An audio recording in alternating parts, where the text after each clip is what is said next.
ጭራሽ ሁሉ ሰላማዊ ሰልፍ ወጥቷል። አራረጋጉት ብለው ማለት ነው። ያው የነቃ ማህበረሰብ እሷ ላይ ደረሰው ነገር ካደረገችው ነገር አንፃር የገነነ ነው ብለው ነው ሰላማዊ ሰልፍ የወጡት። የሚገርመው ደግሞ እነሱ ብቻ አይደሉም እኮ የተሰረቀበት ማርኬት ራሱ ስቶሩ እንዴ ይሆና እንደዚህ እንድትጨነቅ ወይም ደግሞ ይሄን ያክል ተጽዕኖ እንዲፈጥርባት አንፈልግም። ክሱንም ሁሉ እንደማይፈልጉት ተናግረዋል። ግን አቃቢ በጭራሽ አለቀቀውም ይሄን ነገር። ወይኑናም ታዲያ በዚህ በኩል በጣም ውድ የሚባሉ ጠበቃዎችን ሰብስባ ራሷን በቻለችው አቅም ተከላከለች። ሰውም ተጽዕኖ ስለፈጠረ ነገሩ ለሷ ቀለል አለላት። እስር ሳይሆን የብር ቅጣት ተላለፈባት። በተጨማሪም ደግሞ ከተማ ውስጥ ማገልገል እንዲሁም በመንግስት ቁጥጥር ስር ለትንሽ ጊዜ ወይም ደግሞ እይታ ውስጥ የሆነ ሀገር ልትሄድ ስትፈልግ ፍቃድ ጠይቃ ምን ብላ በቃ እንቅስቃሴዋ በህግ ስር እንዲሆን ለትንሽ ወራት ተፈረደባት። ግን ከሁሉም በላይ የጠቀማት ፔንኪለር ሱሰኛ ስለሆነች ይህን ነገር እንድታቆም ቀጥታ ነው ሕክምና ሴንተር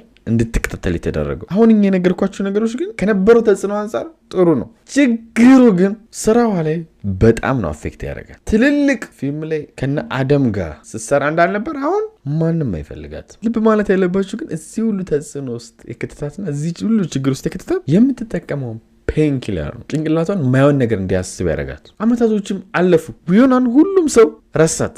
ግን ከ15 ዓመት በኋላ ኔትፍሊክስ አዲስ ተከታታይ ፊልም ሊሰራ ነው ወይም ፕሮዲዩስ ሊያደርግ ነው። አብዛኛው ጊዜ ኔትፍሊክስ ፕሮዲዩስ ነው የሚያደርገው። ስትሬንጀር ቲንግስ የሚባል የሚፈልጉትን ደግሞ 40 ቤቶች ውስጥ አካባቢ ያለች ሴት ነው። ወዲያውም ደግሞ ቢሆናን አሁን ሰው ስለተፈጠረው ነገር ረስተል እሷን ካስት እናርጋት ይላሉ። ካስት ማለት ወይም ተዋናይ እናርጋት ይላሉ። እሷም ደግሞ አላሳፈረቻቸውም። ምክንያቱም የትወና ብቃቷ የሚገርም ነው። እዚህ ስትሬንጀር ቲንግስ ላይ ቆንጆ አርጋ ተወነች። በዚህም ደግሞ ሰዎች ድጋሚ እሷን ወደዷት። ከዚህ ታሪክ አንድ እንድታቆም ፈልገው በእነዚህ መዶሻ ኪሳቸው ውስጥ ይዘው በሚዞሩ ሰዎች አትመሩ።